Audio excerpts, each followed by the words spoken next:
الحمد لله نحمده ونستعينه ونستغفره ونعوذ بالله من شرور أنفسنا وسيئات أعمالنا من يهده الله فلا مضل له ومن يضلل فلا هادي له وأشهد أن لا إله إلا الله وحده لا شريك له وأشهد أن محمدًا عبد الله ورسوله يا أيها الذين آمنوا اتقوا الله حق تقاته ولا تموتن إلا وأنتم مسلمون يا أيها الناس اتقوا ربكم الذي خلقكم من نفس واحدة وخلق منها زوجها وبث منهما رجالا كثيرا ونساء واتقوا الله الذي تساءلون به والأرحام إن الله كان عليكم رقيبا يا أيها الذين آمنوا اتقوا الله وقولوا قولا سديدا يصلح لكم أعمالكم ويغفر لكم ذنوبكم ومن يطع الله ورسوله فقد فاز فوزا عظيما أما بعد أيها المسلمون أوصيكم ونفسي بتقوى الله عز وجل فإن التقوى وصية الله للأولين والآخرين وللأنبياء والمرسلين ولجميع المؤمنين. يقول الله عز وجل: واتقوا الله في مواضع كثيرة من الآيات القرآنية فإن في التقوى نجاة لنا ولكم ولسائر العباد. نسأل الله سبحانه أن يجعلنا وإياكم من عباده المتقين. اللهم تقبل إنك أنت السميع العليم وتب علينا إنك أنت التواب الرحيم. عباد الله, আল্লাহ সুবহানাহু ওয়া তাআলা অনেকগুলো ইবাদতের মৌসুম আমাদেরকে দিয়েছেন। তার মধ্যে একটি অন্যতম মৌসুম হলো মৌসুম আল হজ। আল কোরআনে আল্লাহ সুবহানাহু ওয়া তাআলা বলেছেন, আল হজ্জু আশহুরুম মা'লুমাত ফামান ফারাদা ফীহিন্না আল হজ্জ ফালা রাফাথা ওয়ালা ফুসুকা ওয়ালা জিদালা ফিল হজ। হজ কয়েকটি মাস, যারা এই মাসগুলোতে হজের নিয়ত করে তারা কোনো অশ্লীল কথা, কাজ, পাপাচার কিংবা ঝগড়াঝাটিতে লিপ্ত হবে না। হজ ইসলামের অন্যতম রোকন, আমরা সকলেই জানি, এবং এতটাই গুরুত্বপূর্ণ, জীবনে মাত্র একবার হজ ফরজ হলেও আল কোরআনের অনেকগুলো আয়াতে এর আলোচনা রয়েছে। সূরাতুল বাকারাহ, সূরাত আলে ইমরান, সূরাতুল মাঈদাহ, সূরাতুত তাওবাহ এবং সূরাতুল হজ। আল হজ আল কোরআনের 114 সূরার একটা সূরার নাম। ইসলামের 5টা রোকন, মাত্র একটা রোকনের নামেই সূরার নামকরণ করা হয়েছে, সূরাতুল হজ। এতে বোঝা যায় হজ জীবনে একবার ফরজ হলেও এর গুরুত্ব অপরিসীম, এর প্রভাব অপরিসীম, এবং এই হজের মধ্য দিয়েই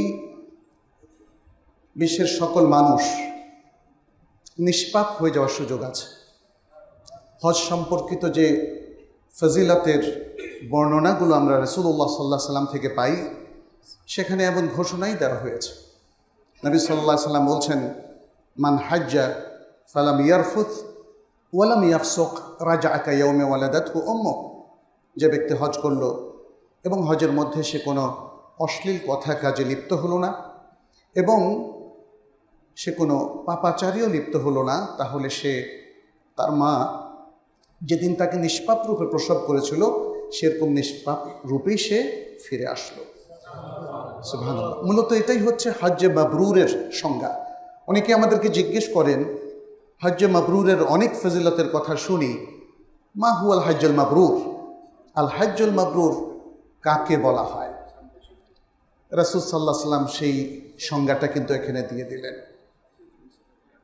একটা ইখলাস নিয়ে আল্লাহ সুবহানাহু ওয়া তাআলার সন্তুষ্টি অর্জনের উদ্দেশ্যে এবং তার সঠিক নৈকট্যপ্রাপ্ত বান্দা হওয়ার উদ্দেশ্য নিয়ে যে ব্যক্তি হজ করবে এবং তাতে কোনো ধরনের অশ্লীলতা বা পাপাচারের চর্চা করবে না, এটাই হলো হজ্জে মাবরুর।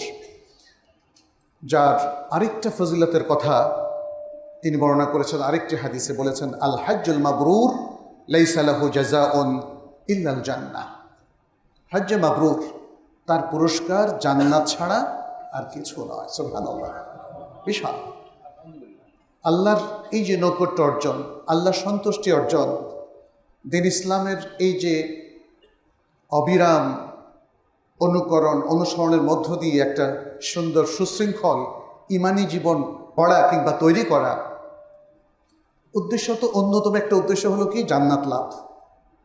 আর এই সুসংবাদ তো আল্লাহ তাআলাই দিয়েছেন এবং তার রাসূল সাল্লাল্লাহু আলাইহি সাল্লামও দিয়েছেন। এতগুলো ইবাদত আমরা করছি, প্রত্যেকটা ইবাদত আপনাকে জান্নাতের দিকেই নিয়ে যায়।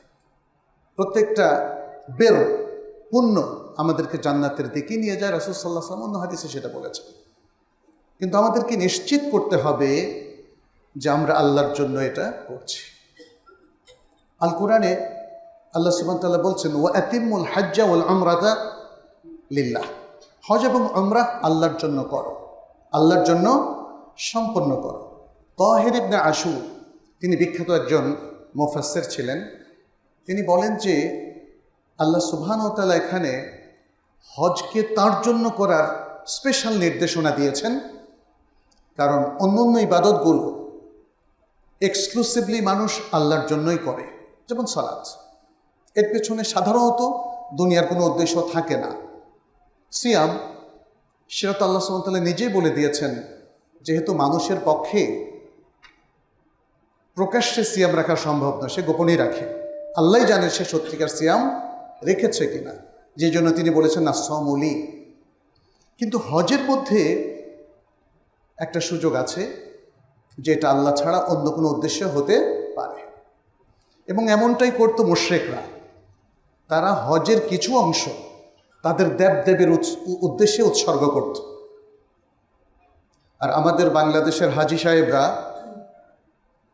তারা অনেক সময় হজ করে থাকে নির্বাচনে জেতার উদ্দেশ্যে, আলহাজ পদবি বা লকব অর্জনের জন্যে।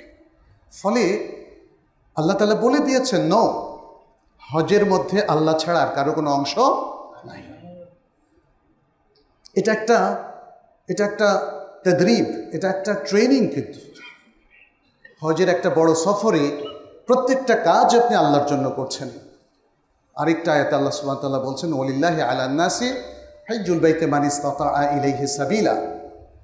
আর আল্লাহর জন্য, অর্থাৎ আল্লাহর উদ্দেশ্যে যেন মানুষ হজটা করে, সেই জন্য তিনি বলছেন, আর আল্লাহর জন্য মানুষের উপর, সামর্থ্যবানদের উপর হজ ফরজ। তাহলে ফরজ হজটাও আপনি আল্লাহর জন্যই আদায় করবেন, আর নফল হজ সেটাও আল্লাহর জন্য। ফরজ, নফল, সুন্নাহ, মুস্তাহাব, প্রত্যেকটা ভালো কাজ কার জন্যে? আল্লাহর জন্যে। আল্লাহ ছাড়া আর কারো জন্যে আর কারো উদ্দেশ্যে যদি কোনো কাজ করা হয়, তাহলে সেখানে ইখলাসটা বিঘ্নিত হয়। যদি ইখলাসটা বিঘ্নিত হয়, তাহলে তাকে এভাবে আমরা বলতে পারি, সে আল্লাহর জন্য করলো না, তাহলে কার জন্য করলো? গায়রুল্লাহর জন্য করলো। গায়রুল্লাহর জন্য কোনো ইবাদত করা, সেটা ইভেন মুস্তাহাব পর্যায়ের হলেও সেটা শিরকে পর্যবসিত হয়। আল্লাহ সুবহানাহু ওয়া তাআলা তো বারবার আমাদেরকে সে কথাই বলেছেন, ওয়া কাদা রাব্বুকা আল্লা তা'বুদু ইল্লা ইয়্যাহ। তোমার রব নির্দেশ দিয়েছেন যে তার ছাড়া আর কারো ইবাদত করা যাবে না, শুধু তারই ইবাদত করতে হবে। এবং তিনি আরও বলেছেন, শিখিয়ে দিয়েছেন আমাদেরকে যেন আমরা ঘোষণা করি, ইন্না সলাতি ওয়া নুসুকি ওয়া মাহইয়ায়া ওয়া মামাতি লিল্লাহি রাব্বিল আলামিন। আমার সালাত, আমার কুরবানি এবং ইবাদত, আমার জীবন এবং আমার মরণ রাব্বুল আলামিন আল্লাহর জন্যে, আল্লাহর জন্যেই নিবেদিত করতে হবে। অতএব যেই ইবাদতগুলো আল্লাহ আমাদের উপর ওয়াজিব এবং ফরজ করে দিয়েছেন, অথবা যে ইবাদতগুলো আমাদের জন্য রেকমেন্ড করেছেন, উত্তম কাজ বলে তিনি ঘোষণা করেছেন, এর প্রত্যেকটা ইবাদত আল্লাহর জন্যই করতে হবে। আমরা হজের নানামুখী ফজিলত দেখি। হজের দুনিয়া এবং আখিরাতমুখী দুই ধরনেরই বেনিফিট রয়েছে, মানাফে। সেই ঘোষণাটা যখন তিনি ইব্রাহিম আলাইহিস সালামকে হজের ঘোষণা দিতে বললেন, তখনই উল্লেখ করে দিয়েছেন। সূরা আল হজ্জের মধ্যেই আল্লাহ সুবহানাহু ওয়া তাআলা সেই ঘোষণাটাকে উদ্ধৃত করলেন। তিনি ইব্রাহিম আলাইহিস সালামকে বলেছিলেন, ওয়াআদ্দিন ফিন-নাসি বিল হজ্জি ইয়াতুকা রিজালান ওয়া আলা কুল্লি যামিরিন মিন কুল্লি ফাজ্জিন আমিক লিয়াশহাদু মানাফিআ লাহুম। আর তুমি মানুষের মধ্যে হজের ঘোষণা দাও, মানুষ পদব্রজে আসবে পায়ে হেঁটে, এবং প্রত্যেক ক্ষীণকায় উটের পিঠে চড়ে দূর দূরান্ত হতে যেন তারা তাদের জন্য যা কিছু কল্যাণকর সেটাকে প্রত্যক্ষ করে। ওলামায়ে কেরাম এবং মুফাসসিরিনে কেরাম বলেছেন, এখানে মানাফিআ বলতে দুনিয়া এবং আখিরাতের কল্যাণ। হজের মধ্যে দুনিয়া এবং আখিরাতের উভয় কল্যাণই রয়েছে। সেই কল্যাণগুলোকে হজের মূল লক্ষ্য হিসাবে স্থির করা হয়েছে। আমরা সেটা খুব সংক্ষেপে আপনাদের কাছে তুলে ধরব, যেহেতু খুতবায় অত বিস্তারিত হয়তো আলোচনা করার সুযোগ আমাদের নেই। হজের যে মূল উদ্দেশ্য, যে উদ্দেশ্য বাস্তবায়নের জন্যে আল্লাহ সুবহান তাআলা হজকে পালনের নির্দেশ দিয়েছেন, এবং রাসূল সাল্লাল্লাহু আলাইহি সাল্লাম তিনি নিজে হজ করে মুসলিম উম্মাহকে দেখিয়ে দিয়েছেন এর উদ্দেশ্য কি, কীভাবে এটিকে পরিপালন করতে হয়, আদায় করতে হয়, এবং হজের প্রভাবে উম্মাহ কিভাবে আলোকিত হয়, সমৃদ্ধ হয়, সুন্দর হয় তাদের জীবন, সমাজ এবং রাষ্ট্র, সেটি তিনি দেখিয়ে দিয়েছেন বিদায় হজে। বিদায় হজের পুরোপুরি বর্ণনা আপনারা পাবেন হাদিসে জাবের ইবনে আব্দুল্লাহ রাদিয়াল্লাহু তাআলা আনহুর সেই দীর্ঘ হাদিসটিতে, যেখানে তিনি রাসূল সাল্লাল্লাহু আলাইহি ওয়াসাল্লামের হজ বর্ণনা করেছেন, এবং এটি সহিহ মুসলিমের 2840 নম্বর হাদিস। পুরো ডিটেলস বর্ণনা করা হয়েছে। রাসূল সাল্লাল্লাহু আলাইহি ওয়াসাল্লাম হজের ঘোষণা দিলেন, লক্ষ জনতা তার সাথে হজ করতে আসলো, কেন আসলো সেটিও তিনি বলে দিয়েছেন। প্রত্যেক মানুষের হৃদয়ের কোণে একটা সুপ্ত ইচ্ছা ছিল, সেটা ছিল যে রাসূল সাল্লাল্লাহু আলাইহি ওয়াসাল্লামের সাথে তারা হজ করবে, তারা দেখবে কি তিনি করেন, কিভাবে তিনি হজ করেন, কাছ থেকে তাকে দেখে প্রত্যেকটা কাজে তাকে অনুসরণ করার বাসনা তারা পোষণ করেছিলেন। সুবহানাল্লাহ। আজকে আমাদের প্রত্যেক হাজির সেটা পোষণ করা উচিত, কারণ আজকে তো হাদিসগুলো আমাদের কাছে আছে না? কিতাবুল হজ, রাসূল সাল্লাল্লাহু আলাইহি সাল্লামের হজের পরিপূর্ণ বর্ণনা। বরং তখন একটু কঠিনই ছিল, যারা তার একদম কাছে ছিলেন তারা জানতেন, কিন্তু যারা একটু দূরে ছিলেন, একটু দূর থেকে যারা, যেমন ধরেন 20 গজ 50 গজ দূরে যারা, তারাও কিন্তু অত ভালোভাবে দেখতে পারে না। কিন্তু আজকে আমাদের কাছে রাসূল সাল্লাল্লাহু আলাইহি সাল্লামের হজ সম্পর্কিত সকল তথ্য ভাণ্ডার কিন্তু উন্মুক্তই আছে। এমন নয় যে এগুলো আমরা ধরতে পারবো না, জানতে পারবো না। যদিও আমাদের অধিকাংশ মানুষ চটি বইগুলোর প্রতি বেশি নির্ভরশীল। কিতাবুল হজ, কয়জন হাজি পড়েছেন? এই বছরও তো প্রায় 90,000-এর কাছাকাছি হাজি যাচ্ছেন। হজের এই যে হাদিসগুলো, কয়টা হাদিস হবে? এগুলো কিন্তু আমাদের হাজি সাহেবরা সাধারণত পড়েন না, পড়ার জন্য বলা হয় না। আর বিশেষ করে হাদিসু জাবের ইবনে আব্দুল্লাহ, আমি মনে করি যারা হজ করতে যাচ্ছেন তাদের প্রত্যেকেরই হাদিসটা অন্তত একবার, আরবিটা না পারলে বাংলাটা পড়া উচিত। আপনার জানা উচিত রাসূল সাল্লাল্লাহু আলাইহি সাল্লাম কীভাবে হজ করেছেন, এবং তার সাথী সাহাবায়ে কেরাম তারা কিভাবে তাকে অনুসরণ করেছে। এবার আসি আমরা হজের লক্ষ্য উদ্দেশ্য নিয়ে কিছু কথা বলবো, বা সেই প্রসঙ্গে। কারণ হজের এই যে বেনিফিটগুলো, লক্ষ্য উদ্দেশ্যগুলো, এগুলো কমন। ব্যাপারটা এমন নয় যে শুধু হাজি সাহেবরাই এগুলো পরিপালন করবেন আর আমরা কিছুই করব না। প্রথম যে লক্ষ্য এবং উদ্দেশ্য পুরো হজ এবং উমরার কার্যক্রমের মধ্যে স্থির করা হয়েছে আল কোরআন এবং আস-সুন্নাহর আলোকে, সেটি হচ্ছে তাহকিক আত-তাওহীদ ওয়াল ঈমান। তাওহীদ এবং ঈমানকে প্রতিষ্ঠিত করা, হজের সকল কার্যক্রমের মধ্য দিয়ে তাওহীদকে প্রতিষ্ঠা করা। যারা তাওহীদকে প্রতিষ্ঠা করবেন তাদের প্রথম কর্তব্য হচ্ছে তাওহীদকে বোঝা, তাওহীদটা কী এবং তাওহীদের বাস্তবায়নটা কিভাবে হবে। এই জন্য হাজি সাহেবরা আমাদের দেশে তারা সবসময় আগ্রহী হচ্ছে কিভাবে হজ করবেন সেটা নিয়ে। কিন্তু হজের যে পূর্ব শর্তগুলো আছে, লক্ষ্যমাত্রাগুলো আছে, সেগুলো না বুঝলে আপনার হজটা প্রায় ব্যর্থ হয়ে যাওয়ার সম্ভাবনা। আপনি যদি তাওহীদকে ধারণ করতে না পারেন হজের এই কার্যক্রমের মধ্য দিয়ে, তাহলে আপনার হজে মাবরুর হবে কি করে? তাওহীদের অর্থ একত্ববাদ, এটা জানলে যথেষ্ট নয়। দেখুন, শুরু থেকেই তো তাওহীদের চর্চা শুরু হয়ে গেছে। আপনি যখন মিকাতে পৌঁছবেন, ইহরামের নিয়ত করবেন, কি বলবেন আপনি? লাব্বাইকা উমরাতান, লাব্বাইকা। লাব্বাইকা এটা তাওহীদের স্লোগান, কিন্তু এর অর্থটা কি? হে আল্লাহ, তোমার কাছে হাজির। আপনি আর কারো কাছে নন, আল্লাহর কাছে হাজিরা দিতে এসেছেন, হাজিরা দিতে যাচ্ছেন। আপনি সেই ঘোষণাটা দিচ্ছেন, উমরার জন্য তোমার কাছে হাজির। আর হজের ক্ষেত্রে আপনি বলবেন লাব্বাইকা হাজ্জান। কিরান হাজি বলবেন লাব্বাইকা উমরাতান ওয়া হাজ্জান। এরপরে তাওহীদের ঘোষণা অনবরত আপনাকে দিয়ে যেতে হবে যতক্ষণ আপনি ইহরাম অবস্থায় থাকেন। লাব্বাইক আল্লাহুম্মা লাব্বাইক, লাব্বাইক লা শারীকা লাকা লাব্বাইক, ইন্নাল হামদা ওয়ান নি'মাতা লাকা ওয়াল মুলক লা শারীকা লাক। সুবহানাল্লাহ, মন জুড়িয়ে যায়। তালবিয়া, এটাকে হাদিসে জাবির ইবনে আব্দুল্লাহর হাদিসের মধ্যে বলা হয়েছে তাওহীদ। ওয়া আহাল্লা রাসূলুল্লাহ সাল্লাল্লাহু আলাইহি ওয়াসাল্লাম বিত-তাওহীদ। রাসূল সাল্লাল্লাহু আলাইহি ওয়াসাল্লাম তাওহীদ দিয়ে তালবিয়া পাঠ করলেন। এতবার কেন পাঠ করতে হবে, তাই না? যারা উমরা করবেন তারা সেই যে শুরু করবেন তালবিয়া, তাদের তালবিয়া শেষ হবে যখন তিনি তাওয়াফ শুরু করবেন, তার আগ মুহূর্তে তার তালবিয়া শেষ হবে।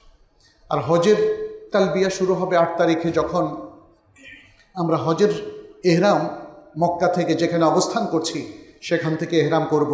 সেখান থেকে নিয়ে পুরো 8 তারিখ, মানে পুরো দিনই আপনি কিছুক্ষণ পর পর তালবিয়া পাঠ করতে থাকবেন ইহরাম অবস্থায়, যেহেতু আপনি আছেন। আপনি যখন মিনা থেকে আরাফায় যাবেন তখনও তালবিয়া পাঠ করতে থাকবেন। আপনি যখন আরাফাতে অবস্থান করবেন তখনও তালবিয়া পাঠ করবেন, সাথে আরও কিছু দোয়া পাঠ করবেন যেটা রাসূল সাল্লাল্লাহু আলাইহি ওয়াসাল্লাম শিখিয়ে দিয়েছেন। সেই দোয়াটাও হচ্ছে দোয়া উত-তাওহীদ। লা ইলাহা ইল্লাল্লাহু ওয়াহদাহু লা শারীকা লাহু, লাহুল মুলকু ওয়া লাহুল হামদ ওয়া হুয়া আলা কুল্লি শাইইন কাদির। রাসূল সাল্লাল্লাহু আলাইহি ওয়াসাল্লাম বলেছেন, ওয়া খায়রু মা আনা কুলতু ওয়ান নাবিয়্যুনা মিন ক্বাবলি লা ইলাহা ইল্লাল্লাহু ওয়াহদাহু লা শারীকা লাহু, লাহুল মুলকু ওয়া লাহুল হামদ ওয়া হুয়া আলা কুল্লি শাইইন কাদির। তিনি বলেছেন এই দোয়াটা হচ্ছে আমি এবং আমার পূর্ববর্তী নবীগণ যে দোয়াটা করেছিলেন তার মধ্যে সর্বোত্তম। সুবহানাল্লাহ। তাহলে আমরা জেনে ফেললাম না এটা? আমরা কি পড়ি প্রতিদিন? এই দোয়াটা কি শুধুই আরাফার মধ্যে সীমাবদ্ধ? আপনি দেখবেন প্রত্যেক 5 ওয়াক্ত সালাতের পরে এই দোয়াটা আছে। আমরা কি পড়ছি কিনা, নাকি তাড়াহুড়ো করে বের হয়ে যাচ্ছি দুনিয়ার আকর্ষণে, তাই না? এই যে মসজিদ, তার আশেপাশে কিন্তু বাজার। আমাদের অধিকাংশ ভাইয়েরা বা মুসল্লিরা অল্প সংখ্যক ছাড়া তারা কিন্তু দুনিয়ার আকর্ষণই বেশি বোধ করে। দুনিয়া আমাদেরকে আকর্ষণ করবে তাতে সমস্যা নেই, বৈধভাবে যদি দুনিয়া তালাশ করি, কিন্তু আমাদের মূল আকর্ষণ থাকা উচিত আখিরাত। মূল আকর্ষণের জায়গা থাকা উচিত আখিরাতে আল্লাহর সন্তুষ্টি অর্জন এবং তার নাজাত লাভ ইত্যাদি। হজ সে মহান শিক্ষাটা আমাদেরকে দেয়। আপনি তাওয়াফের মধ্যে দেখবেন যে আপনি রুকনুল হাজার আল আসওয়াদে কি বলছেন? আল্লাহু আকবার। প্রত্যেকবার আল্লাহু আকবার বলে আপনি ইশারা করছেন অথবা চুমু খাচ্ছেন বা স্পর্শ করছেন। এরপরে রুকনুল ইয়ামানি থেকে আপনি আল্লাহর কাছে দোয়া করছেন। দোয়াটাও তাওহীদের একটা আমল কিন্তু, কারণ দোয়া আল্লাহ ছাড়া আর কারো কাছে কি করা যায়? বারাকা, রহমত, তৌফিক আল্লাহ ছাড়া কি আর কারো কাছে চাওয়া যায়? চাওয়া যায় না। এটা প্রকৃত উবুদিয়তের কাজ, আল্লাহর ইবাদত করা, আল্লাহর কাছে চাওয়া, আল্লাহ ছাড়া আর কারো উপর তাওয়াক্কুল না করা, আল্লাহর প্রতি পূর্ণ ঈমান পোষণ করা। এবং হজের প্রত্যেকটা জায়গায় সেটা সুপ্রতিষ্ঠিত হয় যদি আপনি সচেতনভাবে এই আমলগুলো করেন, যদি আপনি তাওহীদের জ্ঞানটাকে অর্জন করে তারপর হজ করেন, যদি আপনি ঈমানের মূল মাসআলাগুলো বুঝে নিয়ে তারপরে হজ করেন, তখন আপনি দেখবেন হজের প্রত্যেকটা কাজের মধ্যে ঈমানের সুস্পষ্ট ছাপ রয়েছে, তাওহীদের সুস্পষ্ট আমল রয়েছে। প্রত্যেকটা কাজের মধ্যে তাওহীদি আমলের একটা প্রভাব এবং চিহ্ন রয়েছে। ফলে হজ আমাদের চেতনাকে নতুন করে উজ্জীবিত করে, আমাদের ঈমানটাকে পরিপূর্ণ করে দেয়। আমাদের তাওহীদের নলেজটাকে কমপ্লিট করে দেয় এবং পরিপূর্ণ মুমিনে পরিণত করে। দ্বিতীয় যে বিষয়টা হজের মূল শিক্ষা সেটি হচ্ছে তাহকিকুল উবুদিয়্যাহ। তাহকিকুল উবুদিয়্যাহ, উবুদিয়্যাহ শব্দটা ইবাদা থেকে এসেছে। ইবাদা, ইবাদা কার কাজ? আল্লাহর না বান্দার? বান্দার কাজ। আল্লাহ আমাদের ইলাহ, তিনি মাবুদ। ইলাহ হওয়ার অর্থই হচ্ছে সে মহান সত্তা যার ইবাদত করা হয়। অতএব বান্দা যখন বলবে লা ইলাহা ইল্লাল্লাহ, আল্লাহ ছাড়া সত্যিকার আর কোনো ইলাহ নেই, এই ঘোষণা শুধু মুখের ঘোষণা নয়, এর মধ্যে রয়েছে ইবাদতের ঘোষণা। হে আল্লাহ, শুধু আপনার ইবাদত করি, আপনি ছাড়া আর কারো ইবাদত করি না। শুধু আপনারই আনুগত্য করি, আপনি ছাড়া আর কারো আনুগত্য করি না। শুধু আপনারই ফয়সালা এবং আপনারই বিধান, আপনারই হুকুম আমরা বিশ্বের সর্বত্র মেনে চলি। আপনি ছাড়া আর কারো হুকুম, আর কারো বিধান, আর কারো ফয়সালা আমরা মেনে চলি না। ইয়্যাকা না'বুদু ওয়া ইয়্যাকা নাস্তাঈনের মধ্যে সে একই ঘোষণা। প্রত্যেক রাকাতে সূরাতুল ফাতিহা আমরা পড়ছি, তাই না? তাওহীদের ঘোষণা কিন্তু এগুলো, ইয়্যাকা না'বুদু ওয়া ইয়্যাকা নাস্তাঈন, তাওহীদের ঘোষণা। অতএব লা ইলাহা বলে আমরা মূলত ঘোষণা দিচ্ছি আমাদের সকল ইবাদত একমাত্র আল্লাহর জন্যে। ফলে আমরা প্রত্যেকটা জায়গায় দেখেন আমাদের উবুদিয়তটাকে প্রতিষ্ঠিত করছি। আসলে সত্যিকার অর্থে তাওহীদকে বুঝে নিয়ে যদি তাওহীদকে প্রতিষ্ঠা করি তাহলে উবুদিয়ত প্রতিষ্ঠা হয়। আর তাওহীদের অর্থের মধ্যে যদি গরমিল থাকে, উল্টো পাল্টা চিন্তাভাবনা চলে আসে, তাহলে উবুদিয়ত অর্জিত হয় না। আপনি দেখবেন যে বাংলাদেশে অনেক মানুষ আল্লাহ ছাড়া অন্য আরও অনেকের কাছে দোয়া করে, বারাকা চায়, সন্তান চায়, পৃথিবী এবং আখিরাতের উন্নতি চায়। তারা কবরের কাছে গিয়েও নানা ধরনের ইবাদত করে না? দরগায় তারা মানত করে, তারা মাজারে পয়সা দেয়। ইন্না লিল্লাহি ওয়া ইন্না ইলাইহি রাজিউন। আল্লাহর কাছে আমরা এই সকল কাজ থেকে পানাহ চাই। তাদের প্রবলেমটা কোথায় জানেন? দ্বীনের প্রতি তাদের শত্রুতা, এটা প্রবলেম নয়। তাদের কারো দ্বীনের প্রতি শত্রুতা নেই, তারা প্রত্যেকে দ্বীনকে ভালোবাসে।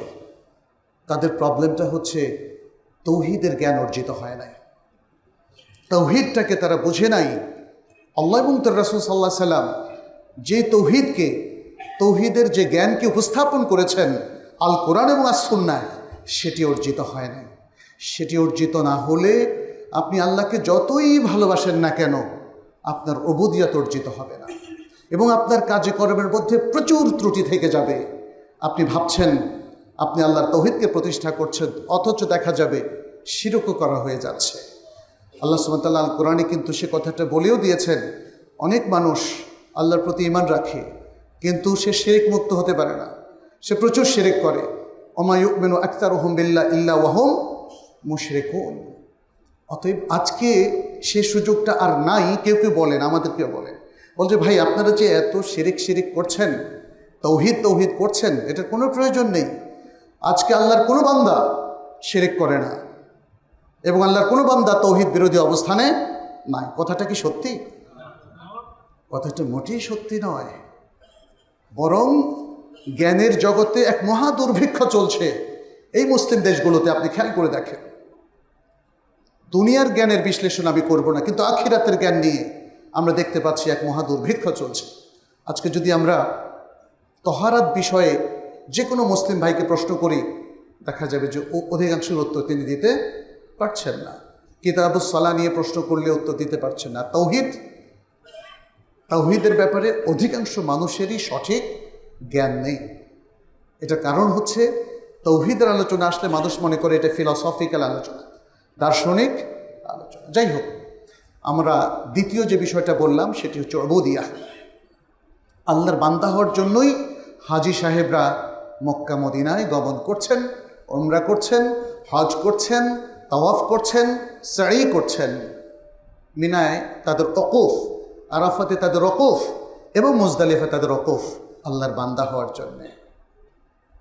এবং এই জন্যেই আল্লাহ সুবহানাহু ওয়া তাআলা আরাফাত দিন তিনি নিচের আসমানে চলে আসেন যখন হুজ্জাজ বাইতুল্লাহ তারা সকলে আরাফার ময়দানে অবস্থান করে এবং তিনি তাদের প্রতি এতটাই খুশি হন, তিনি ফেরেশতাদের কাছে এই বান্দাদের নিয়ে গৌরববোধ করেন আর জিজ্ঞেস করেন, মা আরাদাহা উলা, এরা কি চায়, এরা কি চায়।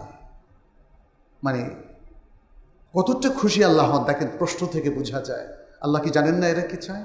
তিনি কেন নিচের আসমানে নেমে আসলেন এবং তিনি কেন ফেরেশতাদের কাছে গৌরববোধ করলেন? কারণ আজকের দিনের এই ইবাদতে আল্লাহ তার ফেরেশতাদের চাইতেও বান্দাকে বেশি শ্রেষ্ঠত্ব দিচ্ছেন।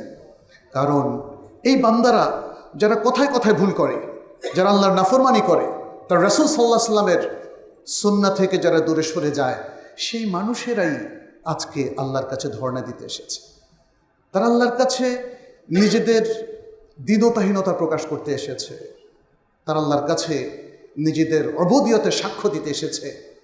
হে আল্লাহ, আমরা তোমারই বান্দা, তোমার ইবাদত করি, আর কারো ইবাদত করি না।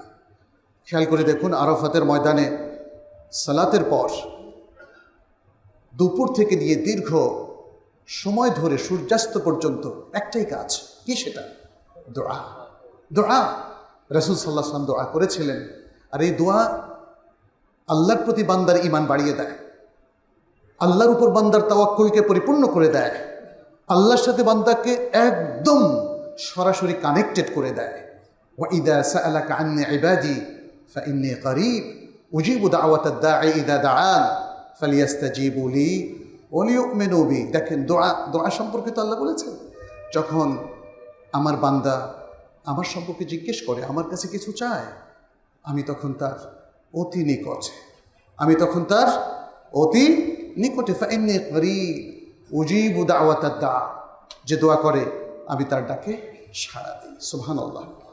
অতএব এইভাবেই হজের মধ্য দিয়ে আল্লাহর সাথে বান্দার একটা স্পেশাল কানেকশন তৈরি হয়ে যায়।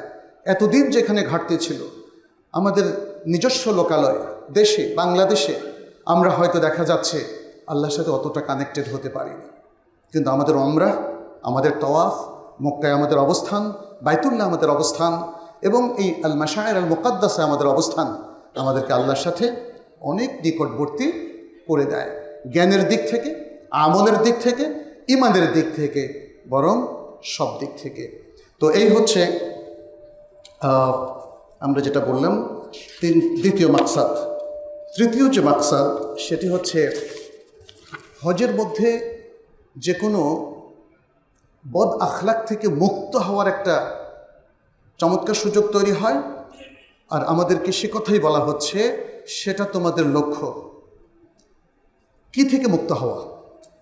একটু আগে একটা আয়াত আমি পেশ করেছিলাম, যেটি আল্লাহ সুবহানাহু ওয়া তাআলা বলেছেন, ফামান ফারাদা ফিহিন্নাল হাজ্জা ফালা রাফাথা ওয়ালা ফুসুকা ওয়ালা জিদালা ফিল হজ। এই তিনটা থেকে মুক্ত থাকা হজের অন্যতম উদ্দেশ্য। কোনো অশ্লীল কথা কাজে লিপ্ত হওয়া যাবে না। ফলে মানে আপনাকে একটা উচ্চ মার্গে, আল্লাহর উবুদিয়তের উচ্চ মার্গে নেওয়ার জন্য ইহরাম অবস্থায় স্বামী স্ত্রীর মিলনও নিষিদ্ধ। কারণ পবিত্র জায়গায়, পবিত্র মুহূর্তে যখন আপনি ইবাদত করছেন, তখন দুনিয়ার কোনো আকর্ষণই যেন আপনাকে আবদ্ধ না করে। এটা একটা বিষয়। মানুষের মধ্যে অশ্লীলতার অথবা যৌনতার প্রতি আকর্ষণ, এটা মজ্জাগত। এই জায়গায় আল্লাহ কি বললেন? ফালা রাফাথা। পাপের প্রতি মানুষের আকর্ষণ, সেটাও মজ্জাগত।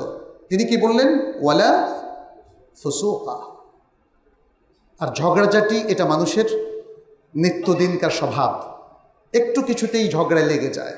আর আমাদের বাংলাদেশে তো সেটা নিত্যদিনকার ঘটনা।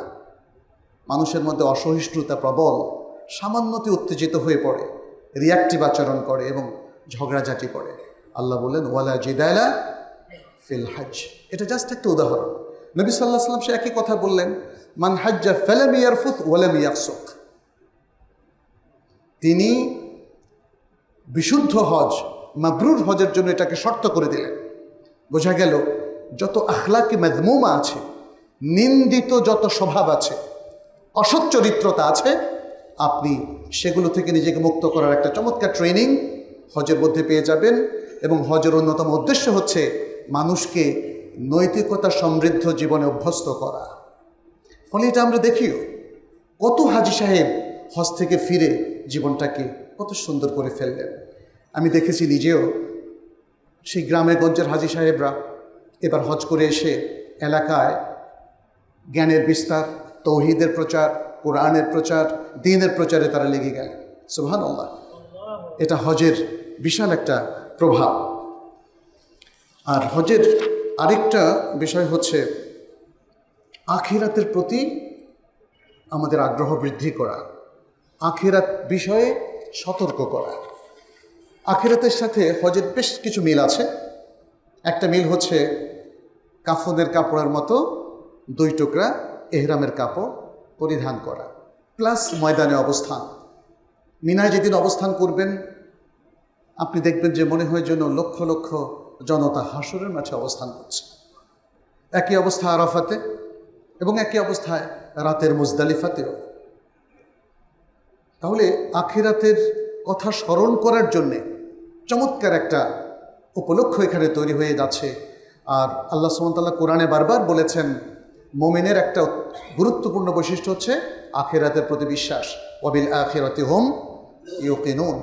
এবং বহু জায়গায় আল্লাহ তার প্রতি ঈমানের সাথে সাথে আখিরাতের প্রতি ঈমানটাকে তিনি সাথে সাথে উল্লেখ করেছেন। যেমন বলেছেন লাকাদ কানা লাকুম ফি রাসূলিল্লাহি উসওয়াতুন হাসানা লিমান কানা ইয়ারজুল্লাহা ওয়াল ইয়াউমাল আখিরা। তো এখানে দেখা যাচ্ছে যে আখিরাতের প্রতি বিশ্বাস গুরুত্বপূর্ণ এবং হজ, ওমরা, হজের এই সফর আমাদেরকে আখিরাতমুখী করে। পঞ্চম যে বিষয়টা সেটি হচ্ছে আল্লাহ সুবহানাহু ওয়া তাআলা বলছেন ইন্না সাফা ওয়াল মারওয়াতা মিন শাআইরিল্লাহ। এখানে আল্লাহর যে নিদর্শনগুলো আছে সেগুলো কিন্তু আল্লাহ বিভিন্ন জায়গায় উল্লেখ করলেন। এখানে বললেন সাফা মারওয়া আল্লাহর নিদর্শনগুলোর মধ্যে অন্যতম। অন্য জায়গায় মাকামে ইব্রাহিমের কথা বললেন, অন্য জায়গায় বাইতুল্লাহর কথা বললেন। ইন্না আউওয়ালা বাইতিন উদিআ লিন-নাসি লাল্লাযী বিবাক্কাতা মুবারাকাও ওয়া হুদাল লিল আলামিন। তিনি বাইতুল্লাহর কথা বললেন, কাবার কথাটাও কোরআনে আল্লাহ তাআলা উল্লেখ করলেন। এরপরে এখানে আরও দেখি আমরা আল হাজারুল আসওয়াদ। নবী সাল্লাল্লাহু আলাইহি সাল্লামের অনেকগুলো হাদিস আছে যেখানে হাজারুল আসওয়াদ নিয়ে তিনি আলোচনা করেছেন এবং বলেছেন এটা জান্নাতের একটা পাথর। এটা প্রথমে ছিল অত্যন্ত শ্বেতশুভ্র, মানুষের পাপের কারণে এটি কালো পাথর হয়ে গেছে, সেটি বাইতুল্লাহ বসানো হলো, সেটাও আল্লাহ সুবহানাহু ওয়া তাআলার নির্দেশেই হয়েছে। এভাবে আমরা দেখি যে পুরো মক্কাটাও আল্লাহর একটা নিদর্শন, যে কারণে ইব্রাহিম আলাইহিস সালামের মাধ্যমে পুরো মক্কাকে হারাম ঘোষণা করা হলো। মিনা, মুজদালিফা, আরাফা, এগুলো সবগুলো আল্লাহর নিদর্শন। এবং এই নিদর্শনগুলোর সাথে ডিলিংটা কি হবে সেটাও কিন্তু রাসূল সাল্লাল্লাহু আলাইহি ওয়াসাল্লাম জানিয়ে দিলেন। ওমান দাখালাহু কানা আমিনা, এটা কোরআনের কথা। যারাই এই মক্কা নগরীতে প্রবেশ করবে তারা নিরাপদ। এই নিরাপত্তা আল্লাহ সুবহানাহু ওয়া তাআলা দিলেন মানুষকে, এমনকি পশু পাখিকে পর্যন্ত, এমনকি উদ্ভিদ জগৎকে পর্যন্ত। কোনো হাজির জন্য তিনি এহরাম অবস্থায় থাকুন অথবা নাই থাকুন, গাছপালা কাটা যাবে না, সেখান থেকে গাছ থেকে একটা ডালও ছেঁড়া যাবে না, পাতাও ছেঁড়া যাবে না। তাহলে এই যে নিদর্শনগুলোর প্রতি এই যে মর্যাদা, এটা কে দিলেন? আল্লাহ সুবহানাহু ওয়া তাআলা।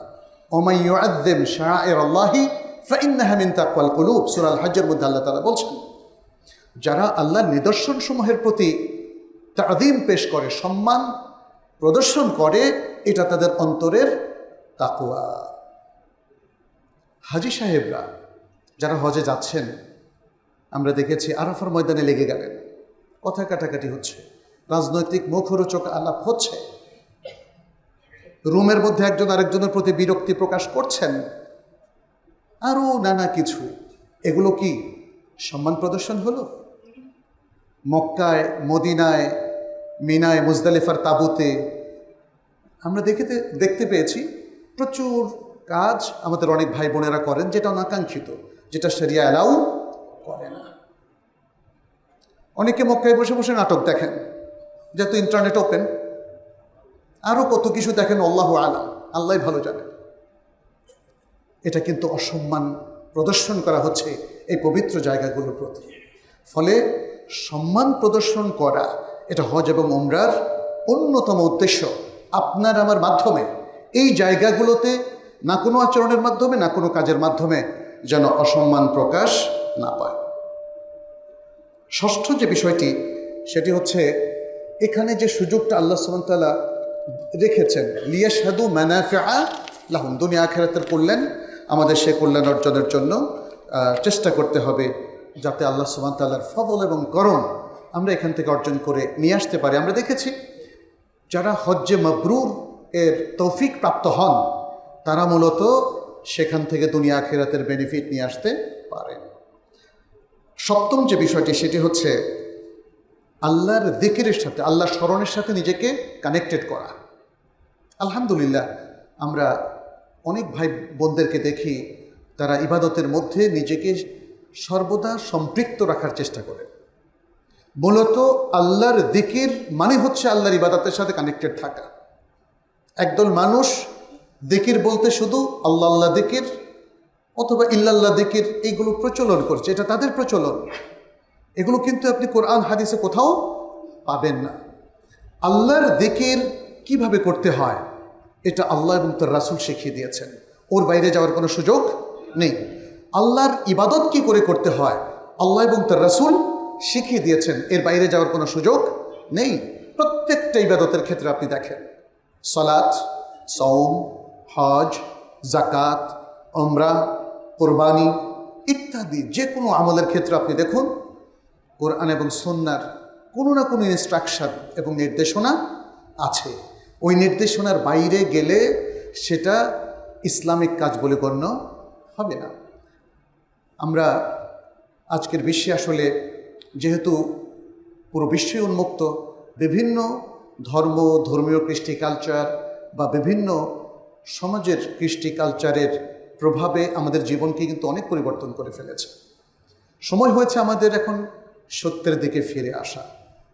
হজ সেরকমই একটা উপলক্ষ। আজকে আমাদের জীবনধারাটা মিক্সড কালচারে পরিণত হয়েছে। আমরা সালাতও পড়ি, আবার গিয়ে দেখেন দুনিয়াবি বিভিন্ন কাজ করতে গিয়ে আমরা সীমা লঙ্ঘন করি, আমরা শরিয়া লঙ্ঘন করি কি না? এবং আমরা কিছু মনে করি না। তার মানে হচ্ছে আমাদের কাছে দুটোই এখন ভ্যালিড হয়ে গেল। এটা সমস্যা মুসলিম জীবনে, মুসলিম সমাজে এটা বড় ধরনের সমস্যা। আল্লাহ এবং তার রাসূল যা হারাম করেছেন সেটাতে সম্পৃক্ত হওয়ার কোনো পারমিশন নেই। আছে কি? কোনো পারমিশন নেই।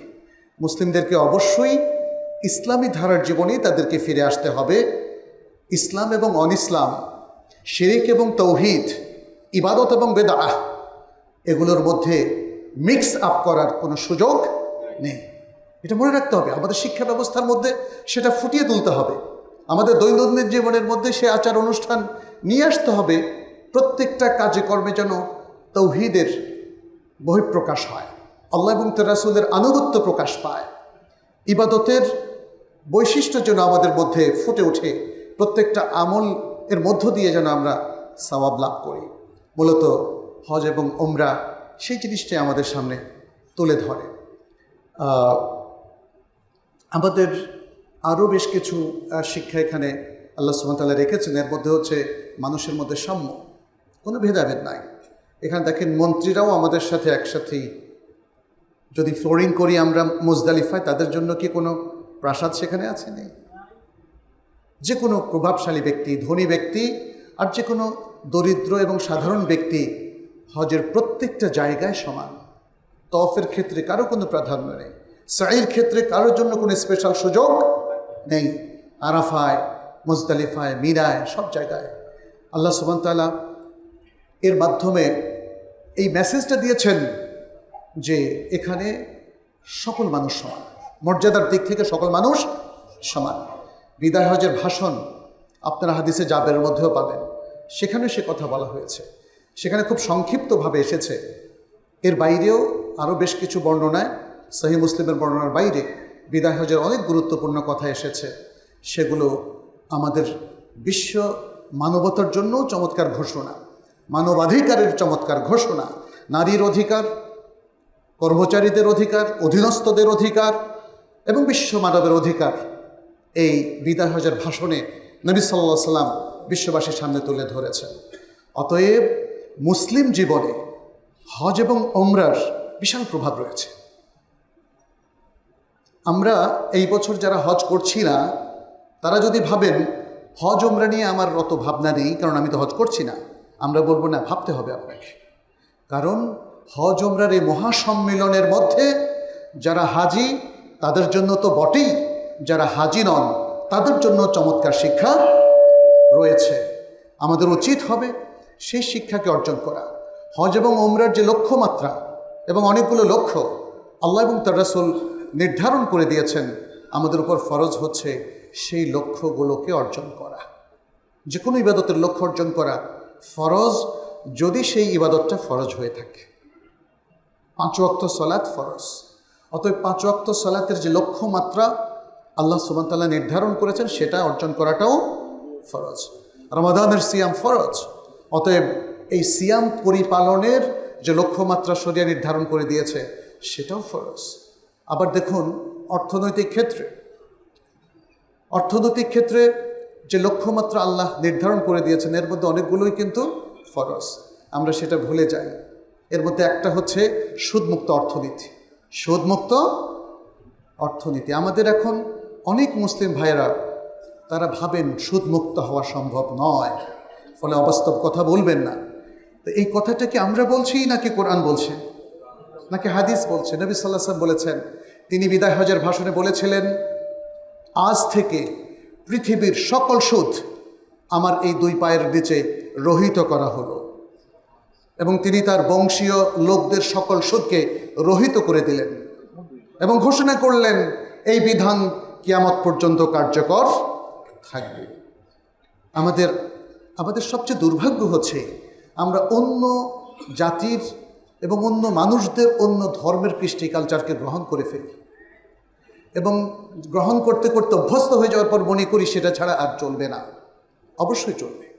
যদি রাসূল সাল্লাল্লাহু আলাইহি সাল্লাম তখনকার সেই জাহিলিয়াতের যুগে সুদে জর্জরিত এবং জাহিলিয়াতের আরও অন্যান্য খারাপ স্বভাবে জর্জরিত সমাজকে খুব দ্রুত মাত্র 20 বছরের মধ্যে মুক্ত করতে পারেন, আজকেও সেটা সম্ভব।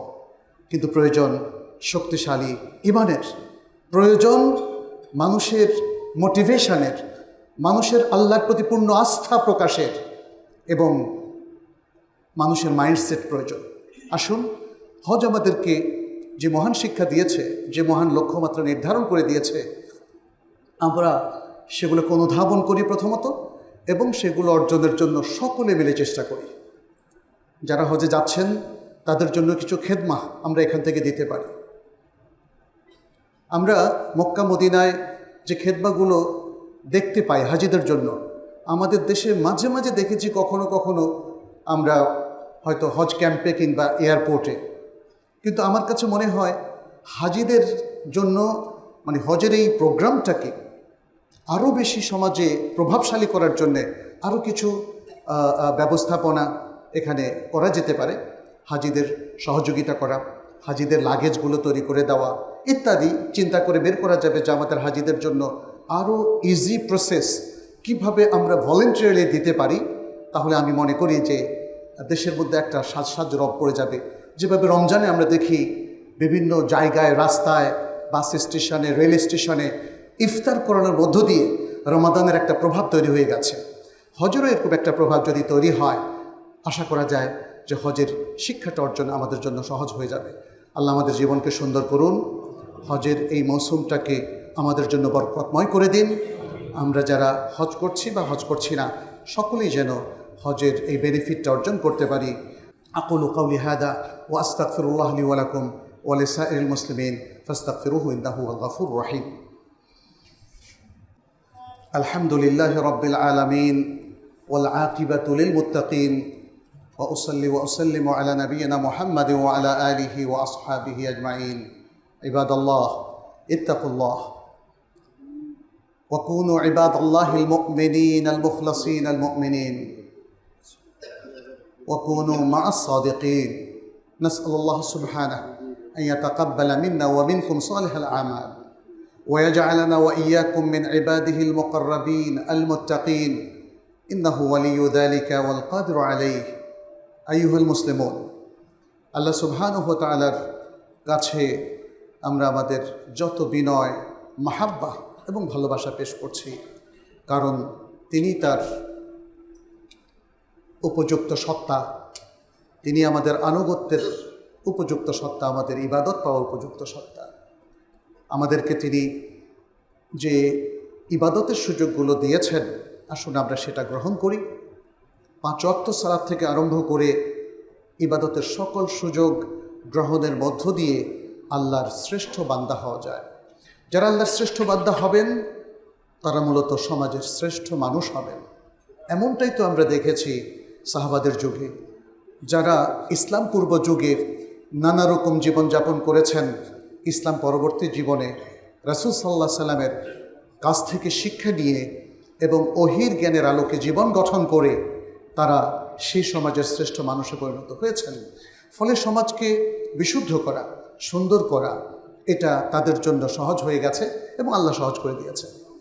আজকে আমাদের সমাজে সবচেয়ে বড় প্রবলেম হলো এই যে এখানে ভালো মানুষ খুবই নগণ্য সংখ্যক। মানুষ ভালো মন্দে মিশিয়ে, সেটা সত্য, কিন্তু মন্দর ভাগটাই বেশি। আমাদেরকে বারবার কোরআন পড়তে হবে, প্রতিদিন কোরআন তেলাওয়াত করা উচিত, বোঝা উচিত, তাহলে তার প্রভাবটা কাজ করবে। 5 ওয়াক্ত সালাত আমাদের জামাতের সাথে পুরুষদের পড়া উচিত, তাহলে তার প্রভাবটা কাজ করবে।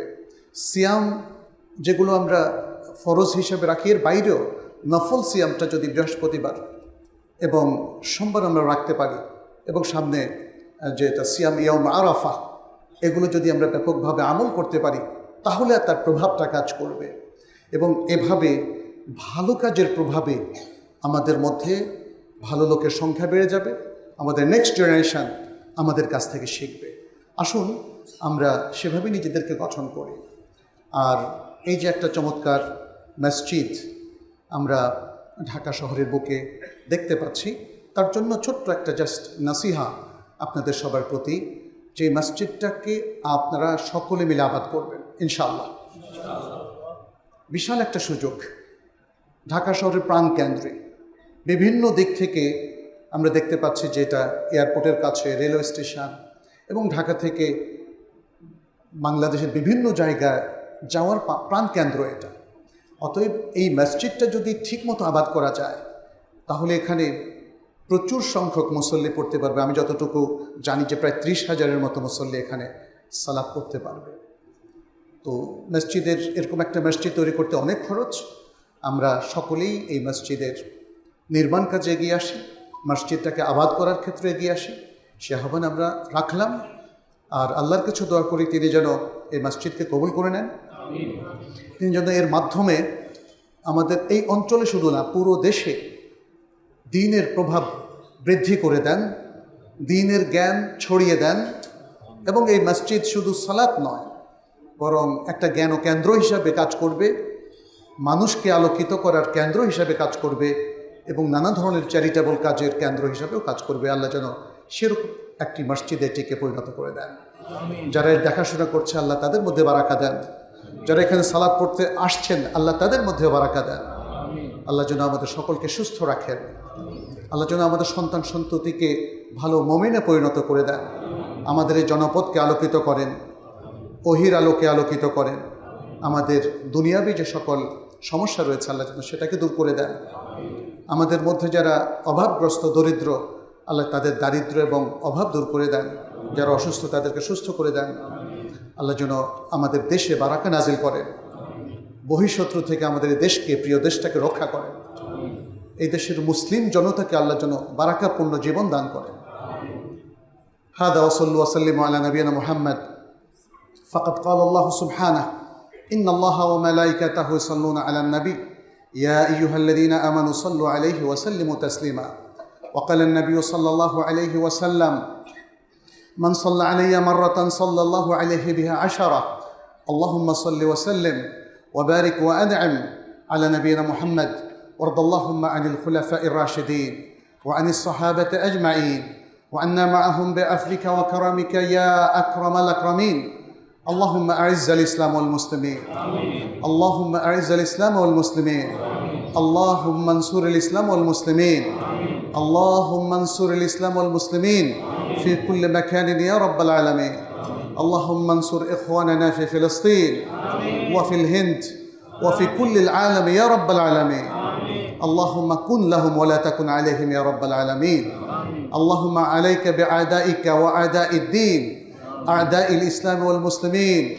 اللهم عليك بأعداء المسلمين. تقبل منا إنك أنت السميع العليم.